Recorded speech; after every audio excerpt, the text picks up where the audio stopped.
This might be a Jaws game, but is it the Jaws game?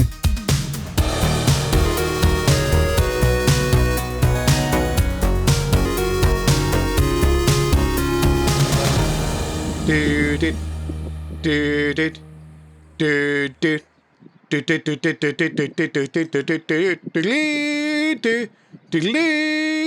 do. Yes, that's actually about as real as the shark in Jaws. No, this isn't Amity Island, this is Hove. And what better to inspire me into looking at Jaws than a large plastic shark in a boating lake? And we're going to start off with the version I bought on budget as a kid. Of course, it's the Amstrad CPC. Originally released by Screen 7 in 1989, Screen 7 being a brand of alternative software. Of course, the original movie came out in 1975, so it's a 14-year-old property. And this isn't the first Jaws game. And in fact, not the only one of 1989, because there's one by, I think it's called Starsoft in the USA on the C64 and presumably the PC. But, you know, if you can get the license, then why not go and do it? I mean, Ocean weren't exactly, you know, rushing for this, were they? You get to admire the overscan effect on the menu screen. Screen 7 didn't do many games. In fact, they seem to have more unreleased games than they actually released, including one called Vinnie Jones's Soccer Spectacular. Wow.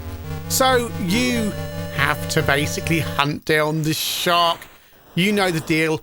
It's Jaws. There's a big shark roaming around, and you've got to hunt it down, but you're doing it with an undersea submarine. And you're immediately reminded of many games. Non-Terra Aqueous, Equinox, Into Oblivion. Those flick screen maze type games where you just go around many screens hunting for objects, because you have to hunt out 3 parts of a gun and then get the special bullets to kill Jaws. I don't really remember this whole under the sea. Oh, yeah, fishes come in like that. So the baddies are quite, yeah. But I don't remember the whole bit of Jaws, and it's been a few years since I've watched it, where you spend the entire time exploring undersea caverns, trying to assemble a big gun. So it's all very pedestrian. This is a full price game, by the way. I know I said it on budget, but here's the C64 version. Yeah, the $9.99 on the 8-bits, $19.99 on the 16-bits. So on the 64, all looking a little bit smoother than the Amstrad CPC. But Commodore user gave it 29% and said, you won't have to bother killing Jaws. Screen 7 have already done it adequately themselves. Yeah, it's a game that doesn't feel like something from 1989. It feels more like, yes, it's quite polished in places with these graphics, but it's... I mean, games like Terminus, for example, I know there's a different mechanic in that slightly, but massive mazes trying to find things with baddies that are really hard to kill or pass. Over to the Specky. And on a Specky, you get to see yourself being lowered into the sea, because some of these versions give you an option to close the beaches to avoid the shark killing people, because the gameplay mechanic, and this doesn't apply to all versions, is that you have to hunt down all the objects you need whilst also keeping as many beaches open as possible before the mayor sacks you. Over to the MSX, which is, yeah, a stretched out silent version of the Spectrum. I mean, literally silent. Is there any sound effects at all? Are there?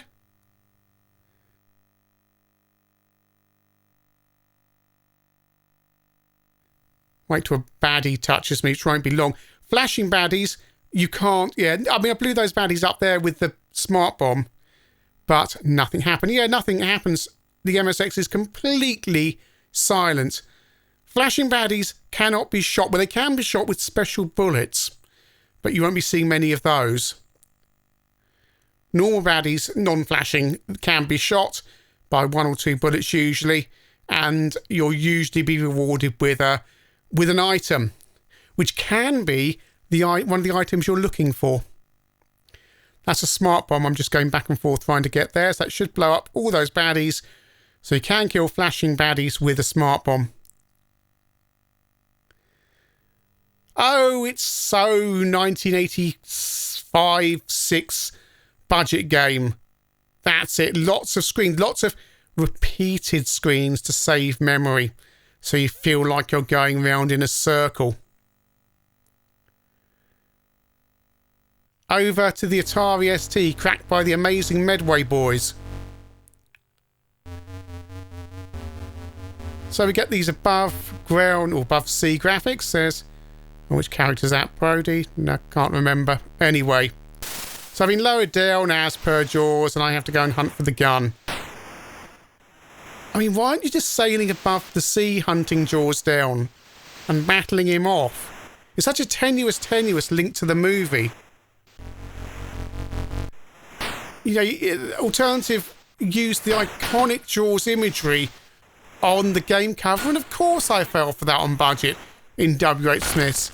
What should I get this week? Oh, this game I haven't heard of with Jaws on the cover. Actually, I had heard of it. I think I'd seen a preview of it in New Computer Express, but this really wasn't widely reviewed.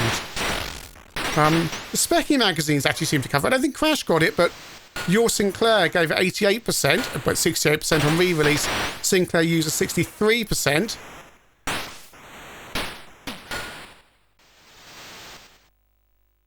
And there's the map, where you can activate at any time to close beaches, and you can see where the shark's last been reported and where there's been killings. Annoyingly, you can't use the mouse on this screen, you have to use the joystick. And it's a bit of a faff to get back to the screen where you would need to be. Amiga version. Now, as I recall, this is known for having quite a long intro sequence that most crackers seem to offer an option to skip it. But it is, what's this, rendering? No? No, I don't think it is. Still looks quite flashy. Why the ST doesn't get this, I don't know. RAM? Yeah. Will Jaws come up from underneath? There he goes. Oh. Well, that's quite impressive. I mean, it's kind of 3D rendered. It's very primitive 3D rendering of sorts, kind of. What technique's that? Is it? Have they just? Yeah, interesting. Shame that's the best graphics you're going to see in the game, really, because of course it's just like the ST version.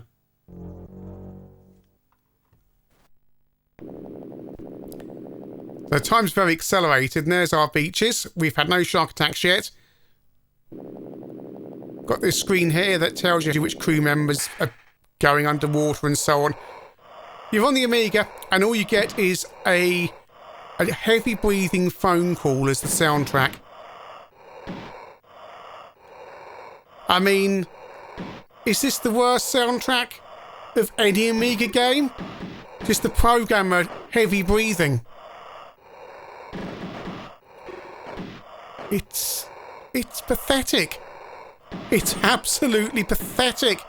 And what makes it worse is you're playing a primitive 8-bit game on your 16-bit home microphone. On the Amstrad, I found a gun bit, and I found it by shooting a baddie. And you get the same breathing sound effect, but not sampled on the Amstrad.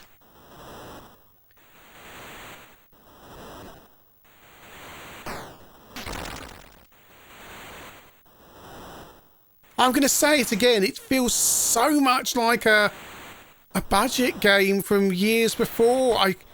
You know, we've all played so many games like this. Oh, there's Jaws, there's Jaws. Now note, Jaws swims slightly faster than you can go. This is important for the conclusion of the game, where you get 80 seconds to kill him. Or her, perhaps. Jaws is a her. C64? C64, yeah, your bullets do bounce around, which can be handy. but I'm just going to keep on dying. Yeah, I was looking at other reviews. The Games Machine gave the 64 version 43%, Spectrum 44, ST version 42. And none of the Amstrad magazines seem to have picked up the game.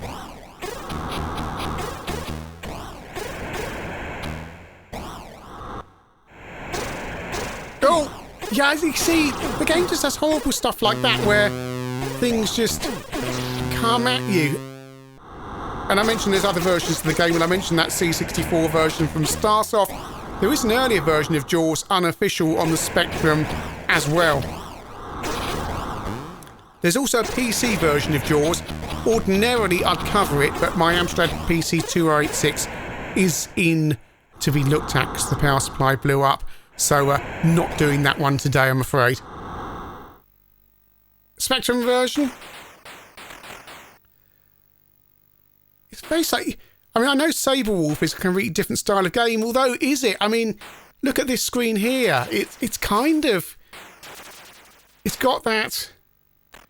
I mean, I hate to compare Sabrewolf to this because Sabrewolf is a good game, but you know what I mean? That kind of, when that kind of style of gameplay was the norm and it was exciting, and here we are in 1989 with a full price game. Back to the MSX, where I've still not found any gun bits.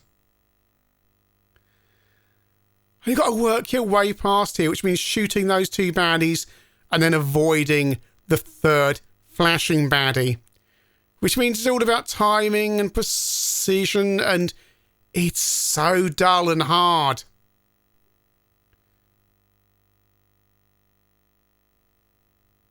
And I don't have any cheats on the MSX either, so I'm down to my last life.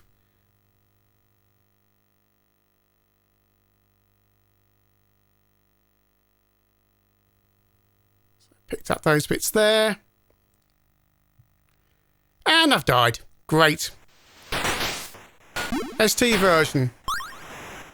I'm trying to think things I like about the game. I like the bubbles rising up from the submarine. That's quite nice on all the versions. Nice little touch.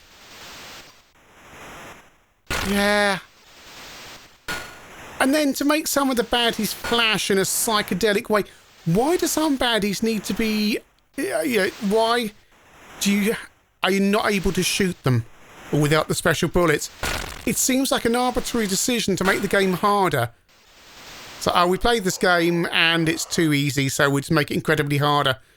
So that other screen there we just came past shows there's 15 bathers remaining before the mayor gets annoyed with us. Looks vaguely like the Isle of Wight. Don't think there's many shark attacks off the Isle of Wight, but there we go.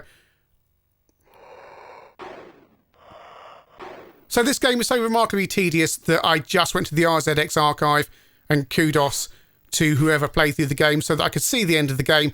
And we're now fighting Jaws, and we had 80 seconds, now at 50 to hunt him down. We've shot one bullet at him.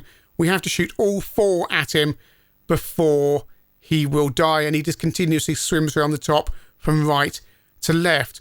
The problem is he swims faster than you, and your fire rate is very slow, so you can probably already tell we're doomed with 30 seconds to go. Hang around here, wait for Jaws. I think you really need to get two shots in quick succession to do it in the available time. One is he's leaving the screen, but I've given this 5 or 6 goes and I've totally failed to get any more than 2 shots into him. He's already gone. By the time I've turned round, he's already gone and I've wasted a bullet. And the ending seems to be the same on all the versions. When I saw that plastic shark in the boating lake in Hove, I thought, yeah, I should go back and revisit Jaws because that'll be a fun thing to do. And oh my, it was far from fun. It was a 1986 budget game released at full price in 1989 with none of the fun or playability that original budget game may have had. It's a 14-year-old movie property, and okay, it's a big one, but yeah, but everything about this is off. Jaws isn't a movie about a man in a submarine who spends his life under the sea, and that's what this game seems to be. Sometimes you think they've got an engine and they've just hacked it around the property they've purchased, but I'm not sure that's even happened here. They've just gone for the easiest, laziest game they could possibly produce in order to maximise their profits. They spent far more on the license for this than they ever spent on coding it. Every version I've looked at is competently coded for the system. It does what it says on the tin, a flick screen, non-scrolling maze game. But the gameplay is so woefully inadequate by full-price 1989 standards. I could single out the MSX version for being especially dire because it's completely silent, but you know, that's just a coded in a weekend game, isn't it? Done in Spain, one would imagine. It's 1989, you got your pick of the ocean movie conversions of the year. It's patently clear that Alternative put all the money into acquiring the license and then marketing it, and then spent nothing on the coding of doing the simplest, easiest game they could on all the systems to get their return. The coders have done an adequate job of producing a 1986 budget game for a full-price audience in 1989. And that's all really you can say about it. No wonder they didn't send it out to too many of the magazines. Alternative were hoping this thing would sell on the Jaws license alone, and in my case, it worked.